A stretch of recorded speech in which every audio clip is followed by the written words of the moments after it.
60 साल का बुजुर्ग आदमी है जो कि अभी बहुत बीमार है। उसकी बीमारी की वजह वो खुद है।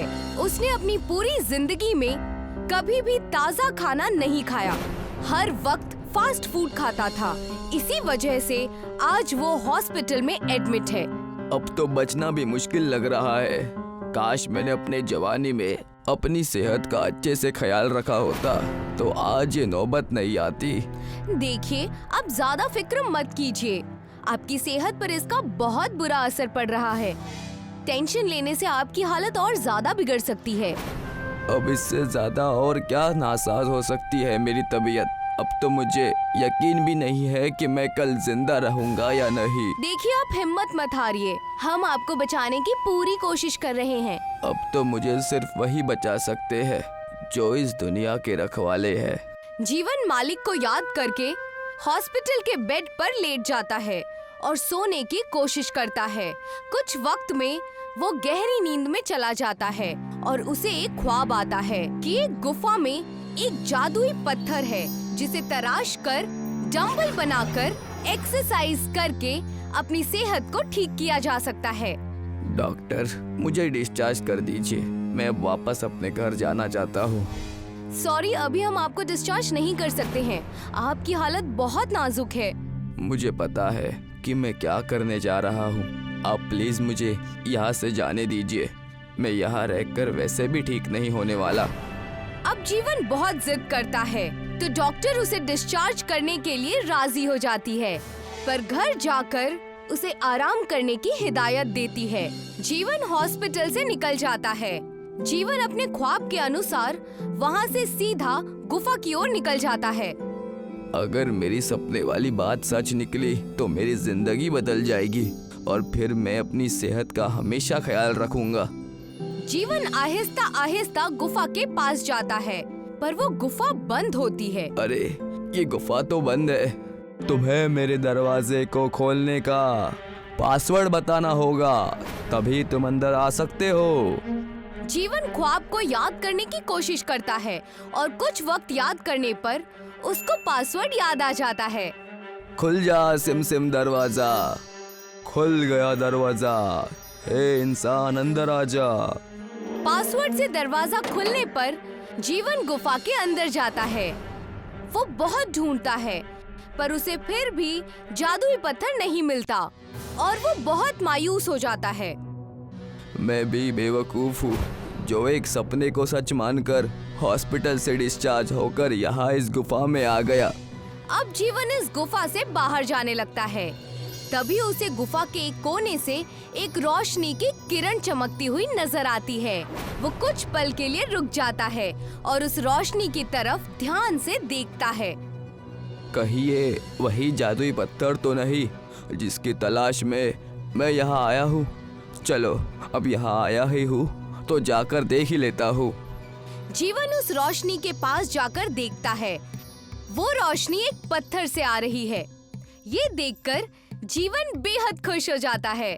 ये हुई ना बात। अब मैं भी अपने बीमार जिस्म को ठीक कर सकता हूँ। वो उस जादुई पत्थर को लेकर आता है और उसे तराश कर बहुत सारे डंबल्स बनाता है और उन डंबलों से एक्सरसाइज करना शुरू कर देता है। जैसे जैसे वो एक्सरसाइज करता जाता है, उसका बीमार शरीर ठीक होने लगता है और कुछ ही वक्त में वो एकदम ताकतवर पहलवान बन जाता है। जय हो प्रभु, मेरा सपना सच हो गया। मेरी सेहत ठीक हो गई है। अब मैं हमेशा ताज़ा खाना खाऊंगा और हर दिन कसरत करूंगा। अब जीवन हर दिन वक्त पर खाना बनाता है और उसे सही वक्त पर खाता है। वो अब कभी भी फास्ट फूड नहीं खाता। सुबह जल्दी उठकर वो हर रोज अपने जादुई पत्थर के डंबल से एक्सरसाइज करता है। वो सूरज निकलने तक एक्सरसाइज करता है और सूरज की पहली किरण निकलने के बाद कसरत बंद करके वो धूप सेकने लगता है। कुछ देर धूप सेकने के बाद वो अपने घर में आता है और खाना बनाता है। ये हुई ना जिंदगी। अब तो जीने में मजा भी आ रहा है। सचमुच मेरी तो पूरी जिंदगी बदल गई है। अब मैं अपनी तरह ही दूसरों लोगों की भी जिंदगी संवारूंगा। इसके साथ ही वो जवान लड़के जो कि घर का खाना छोड़कर फास्ट फूड खाते हैं, उन्हें भी पौष्टिक खाने की हिदायत देता है। अरे भाई, क्यों ये अनाप शराब खा रहे हो? तुम्हारे घर पर खाना नहीं बनता है क्या? ये अनाप शनाप नहीं है, इसको चाउमीन कहते हैं। और मैं कुछ भी खाऊं उससे आपको क्या?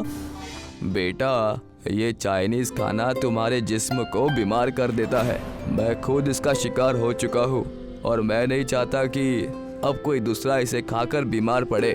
जीवन शिवम से बात कर ही रहा था कि तभी उसके पेट में जोर से दर्द होना शुरू हो जाता है। मेरे पेट में बहुत जोर से दर्द हो रहा है। जीवन शिवम को डॉक्टर के पास लेकर जाता है, जहां डॉक्टर उसको फास्ट फूड न खाने की सलाह देती है। तुम्हारे पेट में फास्ट फूड खाने से बहुत गंदगी जमा हो गई है। अगर तुमने फास्ट फूड खाना बंद नहीं किया तो ऑपरेशन करने की नौबत भी आ सकती है। नहीं, मुझे नहीं करवाना कोई ऑपरेशन। मुझे ऑपरेशन के नाम से डर लगता है। इससे तो अच्छा ये होता कि मैं आज से ही फास्ट फूड खाना छोड़ दूं और एक्सरसाइज करना शुरू कर दूं। अब शिवम हर दिन जीवन के जिम खाने में जाकर एक्सरसाइज करने लगा और उसने फास्ट फूड खाना भी बंद कर दिया। साथ ही वो अपने कई दोस्तों को भी अपने साथ जिम लेकर जाने लगा। ये देखकर फास्ट फूड वाले और बाकी जिम के मालिक जीवन से बहुत चिढ़ने लगे। पता नहीं उस मनहूस ने लड़कों पर क्या जादू कर दिया है कि अब सभी लड़कों ने फास्ट फूड खाना बंद ही कर दिया है। फास्ट फूड तो फास्ट फूड। लड़कों ने मेरे इतने अच्छे जिम को छोड़कर उसके उस देहाती अखाड़े में जाना शुरू कर दिया है। अब तुम ही बताओ, मेरे पास एक्सरसाइज करने के लिए इतनी अच्छी मशीन है और उसके पास बस कुछ पत्थर की मशीनें हैं, उसके अलावा कुछ नहीं। जल्दी से कुछ करना होगा भाईजान, नहीं तो ये मनहूस हम दोनों का धंधा बिल्कुल चौपट कर देगा।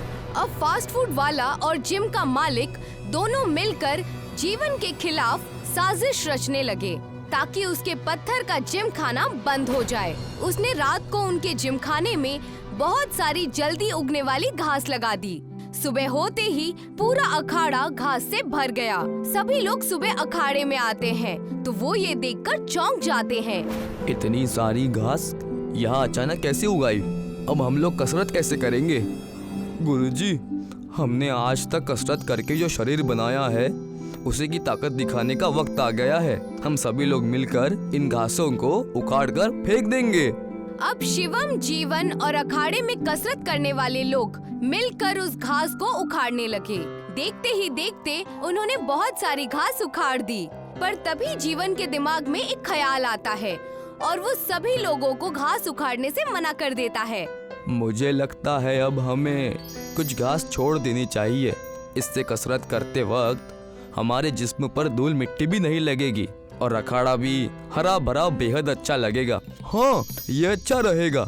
वैसे भी घास पर पैदल चलने से ब्लड प्रेशर ठीक रहता है।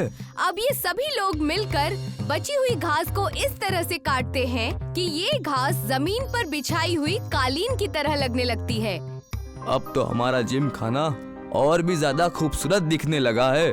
ये देखकर तो बड़े घर के लोग भी हमारे जिम खाना में आना शुरू कर देंगे। जीवन की कही हुई बात सच हो जाती है। अब धीरे धीरे सभी लोग जीवन के पत्थर जिम खाने में आने लगते हैं। जीवन भी सभी लोगों को अच्छे से कसरत करना सिखाता है। मेरा जिम तो बंद ही हो गया है, कोई जिम करने आ ही नहीं रहा है।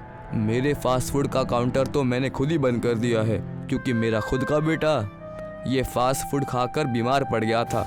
अगर मैं अपने बच्चे को अपने हाथ का बनाया हुआ नहीं खिला सकता तो भला दूसरे लोगों को ये जहर कैसे खिला सकता हूँ। अब फास्ट फूड का ओनर खुद भी कसरत करने लगता है और लोगों को कसरत करने और ताज़ा खाना खाने के बारे में सजग करने लगता है।